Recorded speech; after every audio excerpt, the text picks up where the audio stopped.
എന്നോ മുസൽമാനെന്നോ വ്യത്യാസമില്ല. ഇടതുപക്ഷമെന്നോ വലതുപക്ഷമെന്നോ മധ്യപക്ഷമെന്നോ വേദത്തിൽ വ്യത്യാസമില്ല. യുക്തിവാദിയോ നിരീശ്വരവാദിയോ ഈശ്വര വിശ്വാസിയോ വേദത്തിൽ വ്യത്യാസമില്ല. ഓർമ്മിക്കാം, എല്ലാവരുടെയും പൈതൃകമാണിത്. സ്വീകരിച്ചാലും വിരോധമില്ല, തിരസ്കരിച്ചാലും വിരോധമില്ല. അതൊക്കെ അവനവന്റെ സ്വാതന്ത്ര്യം. പക്ഷേ എന്റെ മുമ്പിലിരിക്കുന്ന നിൽക്കുന്ന വ്യക്തികളോട് പറയുന്നു, ഇന്ന് വരെ ചിന്തിച്ചതിൽ നിന്ന് വ്യത്യസ്തമായിട്ട് ചിന്തിക്കുക. ഇന്ന് വരെ ജീവിച്ചതിൽ നിന്ന് വ്യത്യസ്തമായിട്ട് ജീവിക്കുക. നമ്മുടെ രാഷ്ട്രത്തിന്റെ സമസ്ത കുടുംബ ചൈതന്യവും പറയുന്ന വേദങ്ങള് കേൾക്കുക. രാമായണത്തിലെ അനുഭവങ്ങളും സന്ദേശങ്ങളും കേൾക്കുക. മഹാഭാരതത്തിലെ അനുഭവങ്ങളും സന്ദേശങ്ങളും കഥകളും കേൾക്കുക. ബുദ്ധിക്കും യുക്തിക്കും ശാസ്ത്രത്തിനും നിരക്കാത്തതുണ്ടെങ്കിൽ തിരസ്കരിക്കുക. നിങ്ങളുടെ പാർട്ടി എന്തും പറയട്ടെ, നിങ്ങൾ കമ്മ്യൂണിസ്റ്റ് ആയിട്ടോ നിരീശ്വരവാദിയായിട്ടോ കോൺഗ്രസ് ആയിട്ടോ BJP ആയിട്ടോ തന്നെ തുടരുക. പാർട്ടി മാറേണ്ട ആവശ്യമൊന്നുമില്ല. ഒരേ അമ്മയ്ക്ക് പല പാർട്ടിയിൽ പ്രവർത്തിക്കുന്ന മക്കളുണ്ടാവാം. ഒരേ ഭാരതമാതാവിന് പല പാർട്ടിയിൽ പ്രവർത്തിക്കുന്ന മക്കൾ ഉണ്ടായതുകൊണ്ട് കുഴപ്പമൊന്നുള്ള കാര്യമൊന്നുമല്ല. പക്ഷെ പഠിക്കുക, അറിയുക, അണികളെ പഠിപ്പിക്കുക, അവരെ നന്മയിലേക്ക് കൊണ്ടുപോവുക. ഒന്നുകൂടി അറിയാതെ പറയാം, വിദേശത്തിലെ നേതാക്കന്മാരെ ഈ നാട്ടിൽ വെച്ച് എന്തിനാവേശം കൊള്ളിക്കുന്നു? ഈ നാട്ടിലില്ലേ നേതാക്കന്മാര്? എന്തിന് വിദേശത്തിലുള്ള നേതാക്കന്മാരെ ഫ്ലക്സ് അടിച്ച് ഇവിടെ വെക്കണം? അവരുടെ നാട്ടില് നമ്മളുടെ നാട്ടിലുള്ള നേതാക്കന്മാരെ വെക്കാറില്ല. പിന്നെന്തിനാ? ഞാൻ ചൈനയിൽ പോയി AKGയുടെ പടം കണ്ടില്ല. ചൈനയിൽ പോയി EMSന്റെ പടം കണ്ടില്ല. ജ്യോതി ബസുവിന്റെ പടം കണ്ടില്ല. അവിടെ മാവോ സേതുങ്ങിന്റെ മാത്രമേ ഉള്ളൂ. നമ്മുടെ നാട്ടിലുള്ള വീരശൂര പരാക്രമികളുടെ ഒരാളുടെയും പടം അവിടെ വെച്ചിട്ടില്ല എങ്കിൽ ആ നാട്ടിലുള്ളവരുടെ പടം എന്തിനാ ഇവിടെ വെക്കുന്നേ? നമ്മുടെ നാട്ടിലുള്ളവരിൽ നിന്ന് ആവേശം എടുത്തൂടെ നമുക്ക്? നിങ്ങൾ ഏത് വിഭാഗത്തിൽപ്പെട്ടവരാണെങ്കിലും ആവേശം എടുക്കണം, ഉയരണം, വളരണം, ഉണരണം. നമ്മുടെ കുടുംബ ബന്ധങ്ങള് ദൃഢമാകണം. നന്മ നിറഞ്ഞ ഭാര്യാഭർത്തൃ ബന്ധം, നന്മ നിറഞ്ഞ മാതൃപിതൃപുത്ര ബന്ധം, നന്മ നിറഞ്ഞ പ്രവർത്തികള്. ഈ ക്ഷേത്രത്തിന്റെ കാര്യത്തില് ഇത്രയും അധികം വ്യക്തികള് ഇന്നിവിടെ വന്നു. നാളെ വർക്കിംഗ് ഡേയാ. ഇത്ര നേരം ഇരുന്നു. ഒരൊറ്റയാള് ഇവിടെ നിന്ന് നോക്കുമ്പോ വാച്ച് നോക്കിയിട്ടില്ല. ആനയില്ല, വെടിക്കെട്ടില്ല, അമ്പാരിയില്ല, ഗാനമേളയില്ല, സിനിമയല്ല. എന്നിട്ടും എന്തേ നിങ്ങൾ ഇരുന്നു? ഗോപാലകൃഷ്ണന്റെ പ്രസംഗം കേൾക്കാൻ അല്ല ഇരുന്നത്. പറയുന്നതിന്റെ വാക്കുകള് നിങ്ങളുടെ മനസ്സുമായിട്ട് ബന്ധമുള്ളത് കൊണ്ടാണ് നിങ്ങൾ ഇരുന്നത്. ഇല്ലെങ്കിൽ നിങ്ങൾ ഇരിക്കില്ല. എന്റെ സബ്ജക്ട് ബയോകെമിസ്ട്രിയാ. ഞാൻ ബയോകെമിസ്ട്രിയിൽ ഒരു 15 മിനിറ്റ് ഇവിടെ ക്ലാസ് എടുക്കാം. നിങ്ങൾ ഒറ്റ ആൾ ഇവിടെ ഇരിക്കില്ല. എന്താ കാരണം? ഗോപാലകൃഷ്ണൻ സംസാരിക്കുന്നത് കൊണ്ടല്ല ഇരുന്നത്. വിഷയം മനസ്സുമായിട്ട് ബന്ധപ്പെട്ടതായതുകൊണ്ടാ. പഠിക്കണം, പഠിക്കാൻ ശ്രമിക്കണം, എല്ലാം സ്വീകരിക്കണമെന്ന് നിർബന്ധമൊന്നുമില്ല. ബുദ്ധിക്കും യുക്തിക്കും ശാസ്ത്രത്തിനും നിരക്കുന്നത് സ്വീകരിക്കാൻ ജഗദീശ്വരൻ നിങ്ങളെ അനുഗ്രഹിക്കട്ടെ എന്ന് പ്രാർത്ഥിച്ചുകൊണ്ട് 1-2 ചെറിയ കാര്യങ്ങള് എല്ലാ ദിവസവും ഞങ്ങള് 10-60,000 പേർക്ക് മെസ്സേജ് അയക്കാറുണ്ട്. ഭാരതത്തിന്റെ പൈതൃകവുമായി ബന്ധപ്പെട്ട മെസ്സേജ് വളരെ ഭംഗിയായിട്ട് പ്രയോജനപ്രദമായിട്ട് വേണമെന്നുള്ളവര് അവിടെ ഇമെയിലിന്റെ ഒരു സ്ലിപ്പ് വെച്ചിട്ടുണ്ട്. ഇമെയിൽ അവിടെ തരികയാണെങ്കിൽ അടുത്ത ദിവസം മുതൽക്ക് നിങ്ങൾക്ക് ലഭിക്കും. മാതാപിതാക്കള് അറിഞ്ഞിരിക്കേണ്ട കാര്യങ്ങള് ഒരു നോട്ടീസ് അവിടെ വെച്ചിട്ടുണ്ട്. ഇത്രയും ആൾക്കാർക്ക് മതിയാവോ എന്ന് എനിക്ക് അറിഞ്ഞൂടാ. അത് ഫ്രീയാ. അതുപോലെ ചതിച്ചും വഞ്ചിച്ചും പറ്റിച്ചും നമ്മളുടെ കൂട്ടത്തിലുള്ളവരെ മതം മാറ്റുന്ന ഒരു കാഴ്ച അരുണാചൽ പ്രദേശ് മുതൽക്ക് കന്യാകുമാരി വരെ എന്റെ എല്ലാ വർഷത്തിലുള്ള യാത്രയിൽ ഞാൻ കാണാറുണ്ട്. എന്തൊക്കെ ചതിച്ച നിങ്ങളെ പാപികളാണെന്ന് പറഞ്ഞ്, നിങ്ങൾ പാപികളാണ്, നിങ്ങളുടെ പാപത്തിന് വേണ്ടിയാ യേശു കുരിശിലേറിയെന്ന് പറയാ. മരിക്കാത്ത യേശു ക്രിസ്തു മരിച്ചു പറയാ. മരിക്കാത്ത യേശു ക്രിസ്തു ഉയർത്തെഴുന്നേറ്റു പറയാ. യേശു ക്രിസ്തുവിനെ ആണിയടിച്ച കുരിശ് കഴുത്തിലിട്ടുകൊണ്ട് നടക്കാം. എന്തൊക്കെയാ ചെയ്യുന്നത്? പള്ളികളില് യേശു ക്രിസ്തുവിന്റെ രക്തം വീഞ്ഞായിട്ട് കുടിക്കുക, യേശു ക്രിസ്തുവിന്റെ ശരീരം ഗോതമ്പുണ്ട ആയിട്ട് കഴിക്കുക. ഇതൊക്കെ അവര് യേശു ക്രിസ്തുവിനെയോ അള്ളാഹുവിനെയോ ആരെ വേണമെങ്കിൽ ആരാധിച്ചോട്ടെ, അതിലൊന്നും ആർക്കും ഒരു എതിർപ്പുമില്ല. പക്ഷെ എന്തിനാ ഇല്ലാത്തത് പറഞ്ഞ് മതം മാറ്റുന്നത്? അത് ഞാൻ ഇവിടെ പറയാൻ കാരണം, ഈ പ്രദേശത്തിലെല്ലാം ഇതുപോലെയുള്ള മതം മാറ്റം നടക്കുമ്പോ എന്റെ ധർമ്മത്തിന് ഏൽക്കുന്ന ഈ ആഘാതം എന്നെ ദുഃഖിപ്പിക്കുന്നു. അത് നിങ്ങളോട് പറയാതിരിക്കാൻ പറ്റില്ല. ഉദിത് ചൈതന്യ പറയില്ല, സന്ദീപ് ചൈതന്യ പറയില്ല, മാതാ അമൃതാനന്ദമയി പറയില്ല, സായിബാബ പറയില്ല, ആരെങ്കിലും ഒരാളെങ്കിലും പറയണ്ടേ? അതാ ഞാൻ ആ ഉത്തരവാദിത്വം ഏറ്റെടുത്ത് നമ്മുടെ ധർമ്മത്തെ സംരക്ഷിക്കണം. നമ്മുടെ ധർമ്മത്തിൽ നിന്ന് പോയവരെ തിരിച്ചു കൊണ്ടുവരാനുള്ള യജ്ഞം കൂടി യേശുക്രിസ്തു ഉണ്ടെങ്കിൽ യേശുക്രിസ്തുവിനോടുകൂടി കൊണ്ടുവരാനുള്ള ഒരു യജ്ഞം നമുക്ക് ചെയ്യാൻ സാധിക്കട്ടെ എന്ന് പ്രാർത്ഥിക്കുന്നു. യൂട്യൂബില് 1800 മണിക്കൂർ സ്പീച്ച് ഉണ്ട്. ഡോക്ടർ എൻ ഗോപാലകൃഷ്ണൻ കൊടുത്താൽ യൂട്യൂബിൽ പോയിട്ട് കിട്ടും. സ്വാഗതം പറഞ്ഞ പോലെ IISHORG പോയാൽ 14,000 മണിക്കൂർ സ്പീച്ചും വേദങ്ങളും ഫ്രീ ആയിട്ട് ഡൗൺലോഡ് ചെയ്യാം. ഇമെയിൽ കിട്ടിയാൽ ഈ ലിങ്ക് കണക്ഷൻ 100 കണക്കിന് സ്പീച്ചിന്റെ ലിങ്ക് കണക്ഷൻ കിട്ടും. വെറുതെ ക്ലിക്ക് ചെയ്താൽ നിങ്ങൾക്കത് കാണാനും കേൾക്കാനും സാധിക്കും. എല്ലാ വേദത്തിന്റെയും CD-കൾ അവിടെ ഉണ്ട്. അത് കൈലാസത്തിലേക്ക് നടന്നു പോയതിന്റെ പുസ്തകം, അമർനാഥിലേക്ക് നടന്നു പോയതിന്റെ പുസ്തകം, എറണാകുളത്തെ MG റോഡിലെ ദ്വാരക ഹോട്ടലിലെ സപ്ലയർ ആയിരുന്ന ഗോപാലകൃഷ്ണന്റെ ജീവിതം 1, 2 വോളിയം, കുറേ പുസ്തകങ്ങൾ, 118 പുസ്തകങ്ങൾ എഴുതിയിട്ടുണ്ട്.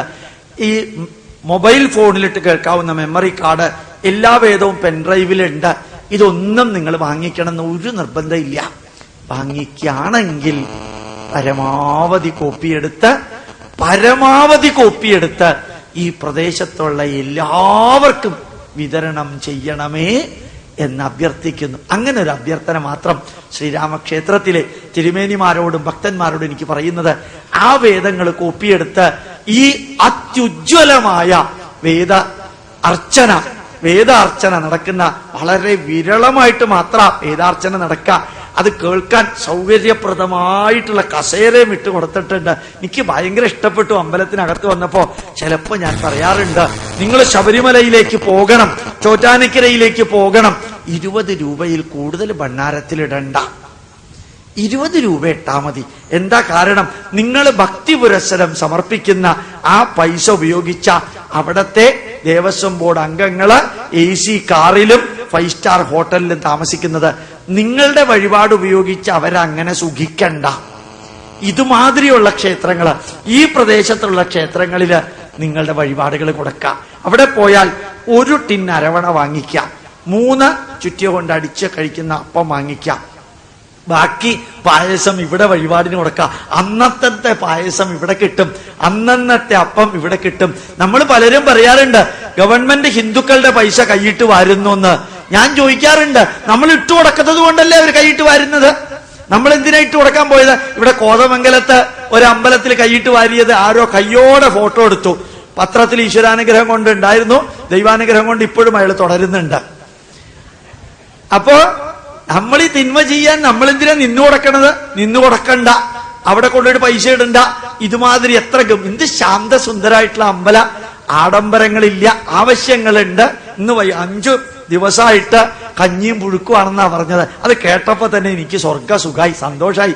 ഈ അവിയല, ഓലൻ, എലിശ്ശേരി, പുളിശ്ശേരി, തലശ്ശേരി, കൊലശ്ശേരിയൊക്കെ ഉണ്ടാക്കി ഓരോന്നും കൊടുത്ത സദ്യ ഉണ്ണാൻ ഒരു അമ്പലം. എന്തിനാത്? നല്ല കഞ്ഞി, പുഴുക്ക്.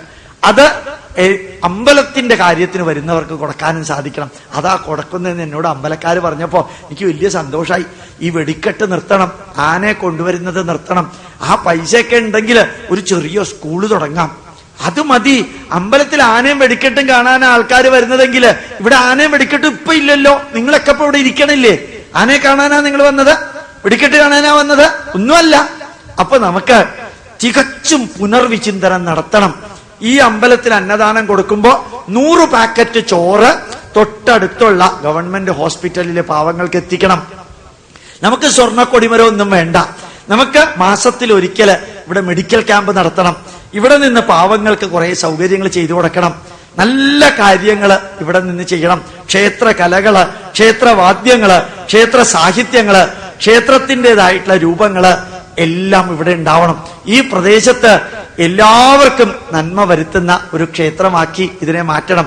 സാവധാനത്തിലാണെങ്കിലും പഞ്ചശുദ്ധിയോടുകൂടി വരുന്ന ശരീരം, മനസ്സ്, വാക്ക്, കർമ്മം, ആഹാരം ശുദ്ധിയോടുകൂടി വരുന്ന ക്രിസ്ത്യാനികൾക്കും മുസ്ലിങ്ങൾക്കും അമ്പലത്തിൽ തൊഴാൻ സൗകര്യം ഉണ്ടാക്കി കൊടുക്കണം.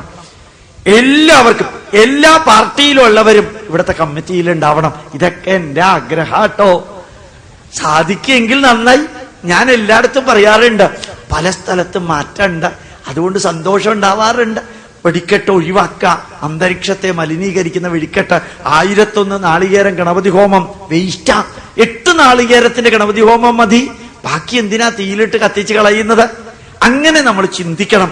വേറെ വേറെ രീതിയിൽ ചിന്തിക്കാൻ സാധിക്കട്ടെ എന്ന് പ്രാർത്ഥിച്ചുകൊണ്ട് ഒരു നോട്ടീസുണ്ട്.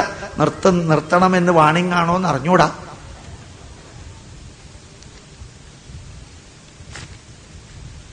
വേദലക്ഷാർച്ചനയുടെ പ്രസക്തി ആധുനിക യുഗത്തിൽ സാധാരണക്കാർ ഉൾക്കൊള്ളേണ്ട മൂല്യബോധം തുടങ്ങിയ വാചകങ്ങളിൽ പ്രതിപാദം. യഥാർത്ഥത്തിൽ വേദലക്ഷാർച്ചന ആ മന്ത്രം കേൾക്കുക. മന്ത്രം കേൾക്കുമ്പോ ന്യൂറോ ലിംഗ്വിസ്റ്റിക് എഫക്റ്റ്, അതായത് മന്ത്രം കേൾക്കുമ്പോ brain waves 13.8 cycles per second, heart beat normal, blood pressure normal, കൊളസ്ട്രോളിന്റെ അളവ് നോർമല്, അഡ്രിനാലിന്റെ അളവ് നോർമല്. അപ്പൊ വേദം കേൾക്കുമ്പോ 5 ബയോകെമിക്കൽ ചേഞ്ചാ ഉണ്ടാവുന്നത്. Brain waves, heart, BP, cholesterol, adrenaline. അപ്പൊ അർച്ചനയ്ക്ക് നിങ്ങൾ പങ്കെടുക്കുമ്പോ ഈ വേദമന്ത്രങ്ങളാ കേൾക്കാം. ഇത് കേൾക്കുമ്പോഴാ ശരീരം എനർജൈസ് ചെയ്യാം. രോഗം വന്നവർക്ക് പോലും രോഗം മാറാനുള്ള 24 തരത്തിലുള്ള ഹോർമോണുകള് തലച്ചോറിലുണ്ടാവും. ആ ഹോർമോണുകളുടെ പേര് ക്യൂറേറ്റീവ് കെമിക്കൽസ് എന്നാണ്. അപ്പൊ വേദമന്ത്രം രാവിലെയും വൈകുന്നേരവും വേദലക്ഷാർച്ചനയൊക്കെ ഇവിടെ നടക്കുമ്പോ നിങ്ങൾ അതിൽ പങ്കെടുക്കണം. രാവിലെയും വൈകുന്നേരവും പങ്കെടുക്കണം. അത് കേൾക്കണം, ചിന്തിക്കണം. നമ്മളുടെ ചിന്തിക്കാനുള്ള കഴിവ്, നമ്മുടെ വിവേകം, നമ്മുടെ ബുദ്ധി വേറൊരാൾക്ക് അടിയറ വെക്കണ്ട. തന്നെത്താനെ ചിന്തിക്കാം. തന്നെത്താനെ അതിൽ നിന്ന് ഉത്തരം കിട്ടും. മനസ്സ്, ശരീരം, കുടുംബം, സമൂഹം, രാഷ്ട്രം, ലോകം, പ്രപഞ്ചം, ഈ 8 കാര്യങ്ങളാ വേദത്തിലുള്ളത്. അതിനെക്കുറിച്ച് എങ്ങനെയാ ഇതൊക്കെ ബന്ധിപ്പിച്ചുകൊണ്ട് വരിക? നിങ്ങൾ ചോദ്യം ചോദിക്കണം. അങ്ങനെ വേദലക്ഷാർച്ചനയിൽ പങ്കെടുക്കണം. നല്ല രീതിയിൽ ഈ ക്ഷേത്രം വളരാനായിട്ടിരിക്കണം. എത്രത്തോളം സമയം വേദം കേൾക്കാൻ പറ്റുമോ അത്രയും സമയം കേൾക്കണം. നിങ്ങളുടെ വീട്ടിലും കുളി കഴിഞ്ഞ് രാവിലെയും വൈകുന്നേരവും അരമണിക്കൂറെങ്കിലും വേദം കേൾക്കണം. ഓഫീസിലെ കമ്പ്യൂട്ടറിൽ വേദം ഇട്ട് കേൾക്കണം. കാറ് ഡ്രൈവ് ചെയ്യുമ്പോ വേദം കേൾക്കണം. വേദം അർത്ഥമറിയാതെ കേട്ടാൽ പോലും ന്യൂറോ ലിംഗ്വിസ്റ്റിക് എഫക്റ്റ് ഉണ്ട്. വേദം അർത്ഥം അറിഞ്ഞുകൊണ്ട് കേട്ടാൽ ന്യൂറോ ലിംഗ്വിസ്റ്റിക് എഫക്റ്റുമുണ്ട്, സൈക്കോ ലിംഗ്വിസ്റ്റിക് എഫക്റ്റുമുണ്ട്. അതായത് ധാരാളം ക്യൂറേറ്റീവ് കെമിക്കൽസ് എന്ന ഹോർമോണുകള് തലച്ചോറില് ഉണ്ടാവും. അപ്പോ വേദലക്ഷാർച്ചനയിൽ പങ്കെടുക്കുന്നത് ഉടലോടുകൂടി സ്വർഗത്തിലേക്ക് പോവാനല്ല, ഭൂമിയിലെ ജീവിതം സ്വർഗസമാനം ആക്കാനാണ്. ഈശ്വര ആരാധനയ്ക്ക് ക്ഷേത്രം എത്രമാത്രം കാരണമാകുന്നു. ഈ പ്രപഞ്ചത്തിൽ മുഴുവനും ഇവിടെ മണ്ണ് കുഴിച്ചാൽ എല്ലായിടത്തും വെള്ളം കിട്ടും. സമുദ്രത്തിലും വെള്ളമുണ്ട്, നദിയിലും വെള്ളമുണ്ട്, കുളത്തിലും വെള്ളമുണ്ട്. പക്ഷേ നമ്മൾ വെള്ളം അന്വേഷിച്ചു പോകുന്നത് കിണറ്റിലാണ്. കിണറ്റില് ശുദ്ധജലം കുടിക്കാൻ പാകത്തിനുണ്ട്. എല്ലായിടത്തും വെള്ളം ഉണ്ടെങ്കിലും കോൺസെൻട്രേറ്റഡ് ആയിട്ട് നമുക്ക് ഉപയോഗിക്കാവുന്ന വെള്ളമുള്ളത് കിണറ്റിലാണ്. അതുപോലെ നമ്മുടെ മനസ്സ് ഏകാഗ്രമായിട്ട് ഒരു ഇമേജിൽ നോക്കി ഇമാജിനേഷൻ ചെയ്യാനാണ് ക്ഷേത്രത്തിൽ പോകുന്നത്. അതില് അമ്പലത്തിൽ പോകുമ്പോ deep red, deep blue, deep green, പച്ച, നീല, ചുമപ്പ് ഡ്രസ്സ് ഒഴിവാക്കണം. ശ്രീകോവിലിന്റെ മുമ്പിൽ നിന്ന് തൊഴുമ്പോ ഈ പെരുവരല് ഹാർട്ടിൽ തൊടണം. 20 സെക്കൻഡ് തൊഴുമ്പോ 5 സെക്കൻഡ് കണ്ണ് തുറന്ന് 15 സെക്കൻഡ് കണ്ണടച്ച് തൊഴണം. എന്നിട്ട് 3 പ്രദക്ഷിണം വെക്കുമ്പോ കാല് ഒരു സ്റ്റെപ്പിൽ നിന്ന് അടുത്ത സ്റ്റെപ്പായിട്ട് ആ പ്രദക്ഷിണം വെക്കേണ്ടത്. വളരെ സ്പീഡിൽ പ്രദക്ഷിണം വെക്കാൻ പാടില്ല. അമ്പലത്തിൽ പ്രദക്ഷിണം വെക്കുമ്പോ കൈ വീശരുത്. അമ്പലത്തിൽ പ്രദക്ഷിണം വെച്ച് പ്രസാദം വാങ്ങിച്ച് തിരിച്ചു വരുമ്പോ അങ്ങോട്ട് എന്തെങ്കിലും ഓഫർ ചെയ്തിട്ടേ തിരിച്ച് പ്രസാദം വാങ്ങിച്ചു വരാവൂ. ആ ശ്രീകോവിലിന്റെ തിളക്കം, പ്രഭാമണ്ഡപം, വിളക്ക് കണ്ണിനെ ആക്ടിവേറ്റ് ചെയ്യിക്കുന്നു. Light energy. ക്ഷേത്രത്തിനകത്തെ വാദ്യം, മണിനാദം, ശംഖ, എടക്ക, മന്ത്രം ചെവിയെ ആക്ടിവേറ്റ് ചെയ്യിക്കുന്നു. Sound energy. ആ ക്ഷേത്രത്തിലെ സുഗന്ധം മൂക്കിനെ ആക്ടിവേറ്റ് ചെയ്യിക്കുന്നു. Chemical energy. ക്ഷേത്രത്തിൽ നിന്ന് കിട്ടുന്ന പ്രസാദം നാക്കിനെ ആക്ടിവേറ്റ് ചെയ്യിക്കുന്നു. ക്ഷേത്രത്തിലെ ചന്ദനം, കളഭം, കുങ്കുമം ത്വക്കിനെ ആക്ടിവേറ്റ് ചെയ്യിക്കുന്നു. അപ്പൊ ചെവി, കണ്ണ്, മൂക്ക്, നാക്ക്, ത്വക്ക് പഞ്ചജ്ഞാനേന്ദ്രിയങ്ങളെ ആക്ടിവേറ്റ് ചെയ്യിക്കാനും മനസ്സ് കോൺസെൻട്രേറ്റ് ചെയ്യിക്കാനുമുള്ള light energy, heat energy, sound energy, chemical energy plus mental concentration അതാണ് ക്ഷേത്രത്തിൽ നിന്ന് നമുക്ക് ലഭിക്കുന്നത്. ക്ഷേത്രത്തിലേക്ക് പോകണമെങ്കിൽ ശരീരം ശുദ്ധമായിരിക്കണം, മനസ്സ് ശുദ്ധമായിരിക്കണം, വാക്ക് ശുദ്ധമായിരിക്കണം, ചെയ്യുന്ന പ്രവൃത്തി ശുദ്ധമായിരിക്കണം, ആഹാരം ശുദ്ധമായിരിക്കണം. ക്രിസ്ത്യാനിയും മുസ്ലിമും അമ്പലത്തിലേക്ക് പോകരുതെന്ന് ഒരു പുസ്തകത്തിലും പറഞ്ഞിട്ടില്ല, ഒരു പുസ്തകത്തിലും പറഞ്ഞിട്ടില്ല. മറിച്ച് പഞ്ചശുദ്ധിയോടുകൂടി വേണം അമ്പലത്തിലേക്ക് പോകാൻ എന്നാണ് പറഞ്ഞിരിക്കുന്നത്. അഹംഭാവം എങ്ങനെ ഉണ്ടാകുന്നു? എന്നേക്കാൾ വലിയവൻ വേറെ ആരും ഇല്ല എന്നൊരു തോന്നല് എപ്പോഴാണോ നമുക്ക് ഉണ്ടാവുക, എന്നേക്കാൾ താഴെയാണ് നിങ്ങൾ എന്ന തോന്നല് എപ്പോഴാണോ നമുക്ക് ഉണ്ടാവുക, അപ്പോഴാണ് ഈഗോ ഉണ്ടാവുന്നത്. ഹാൽഫെ എന്ന് പറയുന്ന ഒരു വ്യക്തി, ഹാൽഫെ എന്ന് പറയുന്ന പ്രോക്ടർ ആൻഡ് ഗാമ്പിൾ P&G കമ്പനിയുടെ CEO ആയതിനു ശേഷം അദ്ദേഹം മനസ്സിലാക്കിയത് കമ്പനിയിൽ എല്ലാവർക്കും അഹങ്കാരം ഉണ്ട്. അതുകൊണ്ട് എല്ലാവരോടും അദ്ദേഹം പറഞ്ഞത് കോ പൊസിഷനിങ് വേണമെന്നാ പറഞ്ഞത്. കോ ലൊക്കേഷനിങ് എന്ന് പറഞ്ഞാൽ എന്താ? ഒരുമിച്ചിരിക്കാൻ പഠിക്കുക, ഒരുമിച്ച് ചായ കുടിക്കുക, ഒരുമിച്ച് ഭക്ഷണം കഴിക്കുക, ഒരുമിച്ച് സംസാരിക്കുക, ഒരുമിച്ച് ചിന്തിക്കുക. അപ്പോ അഹങ്കാരം ഇല്ലാണ്ടെയാവും. ഇതെന്റെ വാക്കല്ല. A.G. ഹാൽഫെ എന്ന് പറയുന്ന ഹാർവാർഡ് യൂണിവേഴ്സിറ്റിയിൽ നിന്ന് MBA എടുത്ത് P&G പ്രോക്ടർ ആൻഡ് ഗാമ്പിൾ കമ്പനിയിലെ CEO ആയിരുന്ന വ്യക്തിയാണ്. മൈക്കൽ ഡെൽ കമ്പ്യൂട്ടറിന്റെ CEO ആയ വ്യക്തി പറയാറുണ്ട്, we never wait for somebody else to come here. We raise our sleeves and do the work to be done by anybody. ഞങ്ങളൊരു ജോലി ചെയ്യാൻ ആരെയും കാത്തിരിക്കാറില്ല.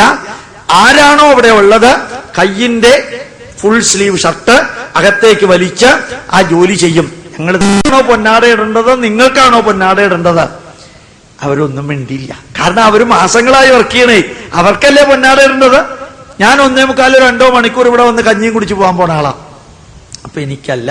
പ്രകൃതിയിൽ നിന്ന് നമുക്ക് ഉൾക്കൊള്ളാൻ എന്തൊക്കെ കാര്യങ്ങളുണ്ട്. 4 വാക്ക് ഓർത്താ മതി. Through listening, through watching, through discussing, through thinking and plus through practising. എന്തെല്ലാം നമുക്ക് കിട്ടുന്നോ അതെല്ലാം പ്രകൃതിയിൽ നിന്ന് പഠിക്കാനുള്ളതാണ്. Listening, making others listening. Watching, making others watching. Discussing, making others discussing. Thinking and making others thinking. Plus practising and making others പ്രാക്ടീസിങ്ങിലൂടെ പ്രകൃതിയിൽ നിന്നെല്ലാം പഠിക്കാനുണ്ട്. എല്ലാം. രാവിലെ സൂര്യൻ വലിയ ചൂടുള്ള പാർട്ടിയല്ല, വൈകുന്നേരം സൂര്യനും വലിയ ചൂടുള്ള പാർട്ടിയല്ല. അതേ സൂര്യൻ തലയ്ക്ക് മുകളിൽ പോയാൽ ഇരുന്ന് പൊറുക്കാൻ പറ്റില്ല. ചില മനുഷ്യര് താഴെ ഇരിക്കുമ്പോ വലിയ പ്രശ്നം ചെയ്യില്ല, അയാൾ തന്നെ നമ്മുടെ തലയ്ക്ക് മുകളിൽ പോയാൽ വലിയ പ്രശ്നം ഉണ്ടാക്കും. അർത്ഥം മനസ്സിലായോ ഇല്ലേ? ഇവിടെ ചാണകം വെച്ചാൽ ഇവിടത്തെ വായുവിന് ചാണകത്തിന്റെ വാസന ഉണ്ടാവും. ഇവിടെ ചാണകം മാറ്റി മുല്ലപ്പൂ വെച്ചാൽ ആ വായുവിന് മുല്ലപ്പൂവിന്റെ വാസന ഉണ്ടാവും. അതുപോലെ ലോകത്തിലെ ഒന്നിനോടും നമുക്ക് വായുവിനെ പോലെ ബന്ധനം പാടില്ല. ബന്ധമാകാം, ബന്ധനം വേണ്ട. ചാണകം മാറ്റിയാൽ വായുവിന്റെ ചാണകത്തിന്റെ സ്മെല്ല് പോയി, മുല്ലപ്പൂ മാറ്റിയാൽ വായുവിന്റെ മുല്ലപ്പൂവിന്റെ സ്മെല്ലും പോയി. ഒരു പ്രശ്നമില്ല.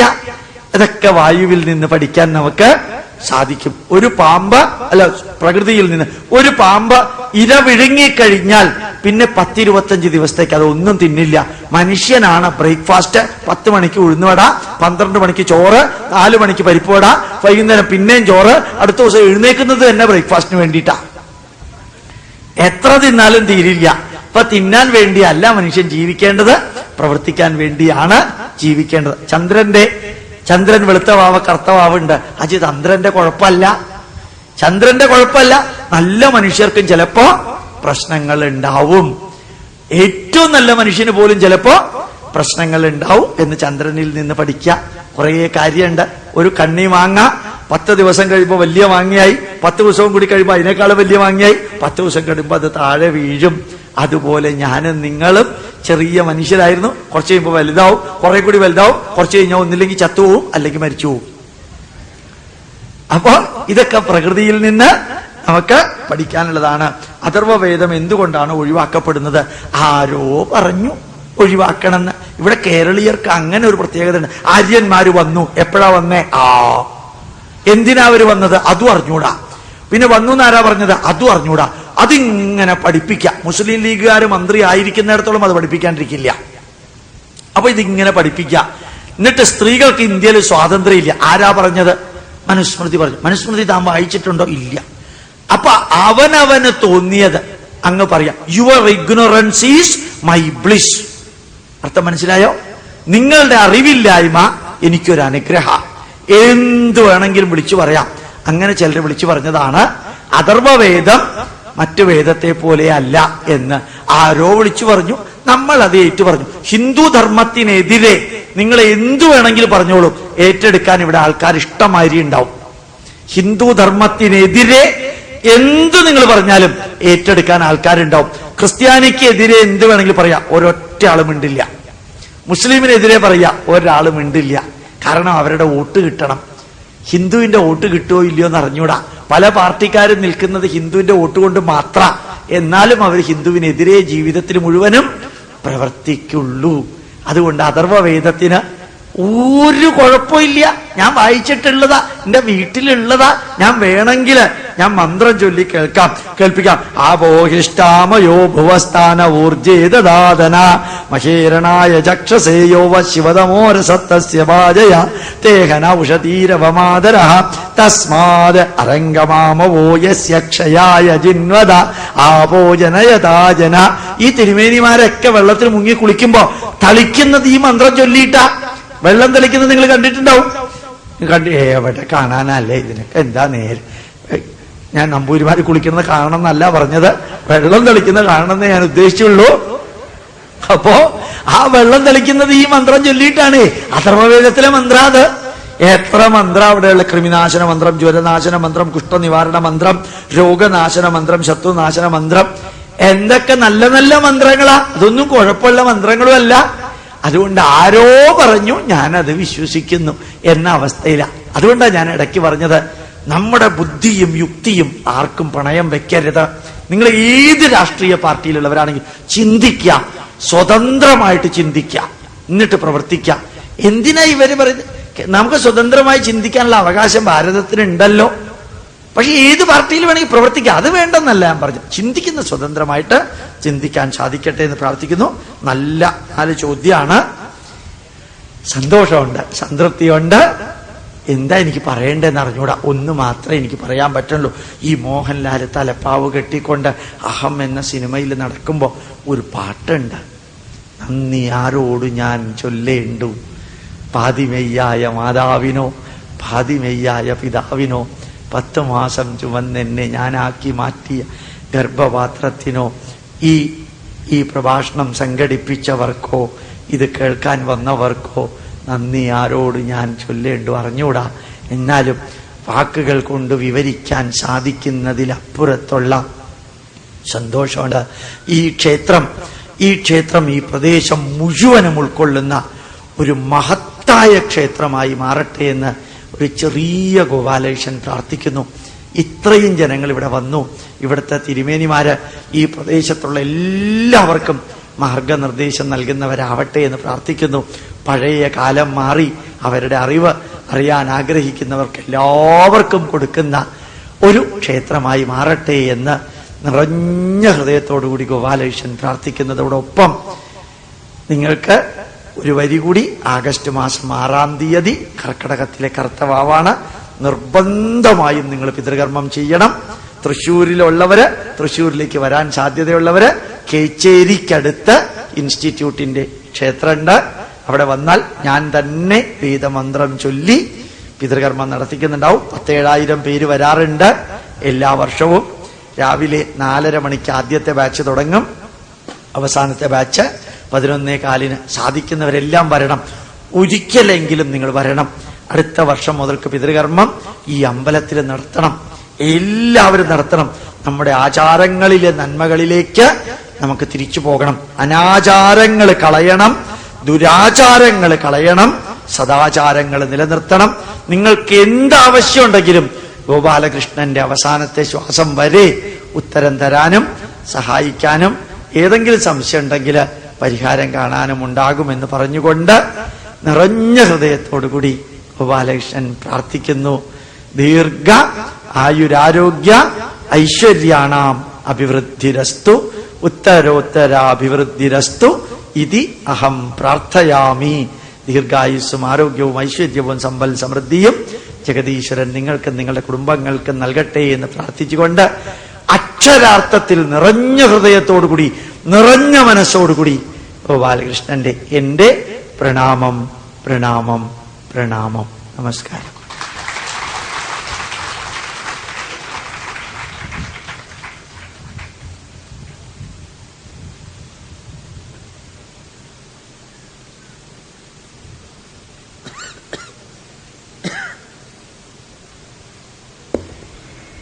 ഊർജപ്രവാഹം തലമുറകളിലേക്ക് എന്ന നമ്മളുടെ പ്രഖ്യാപിത മുദ്രാവാക്യത്തിൽ അടിയുറച്ച് നമ്മൾക്ക് സാരാംശങ്ങൾ നൽകി സനാതന മൂല്യങ്ങളുടെ നാനാവശങ്ങൾ, അത് വേദാർത്ഥം മുതൽ എല്ലാ തലങ്ങളിലും പരമാർത്ഥങ്ങൾ നമ്മളെ അറിയിച്ച് അറിവും ആനന്ദവും നൽകി അനുഭൂതിയുടെ അവാച്യതലങ്ങളിലേക്ക് നമ്മളെ എത്തിച്ച ശ്രീ ഡോക്ടർ എൻ ഗോപാലകൃഷ്ണൻ അവർക്ക് ഹൃദയത്തിന്റെ ഭാഷയിൽ സേവാസമിതിയുടെയും ത്രിവേദ ലക്ഷാസന കമ്മിറ്റിയുടെയും പേരിൽ അകൈതവുമായ കോടിക്കോടി പ്രണാമങ്ങൾ അർപ്പിച്ചുകൊണ്ട് നന്ദി അറിയിക്കുകയാണ്.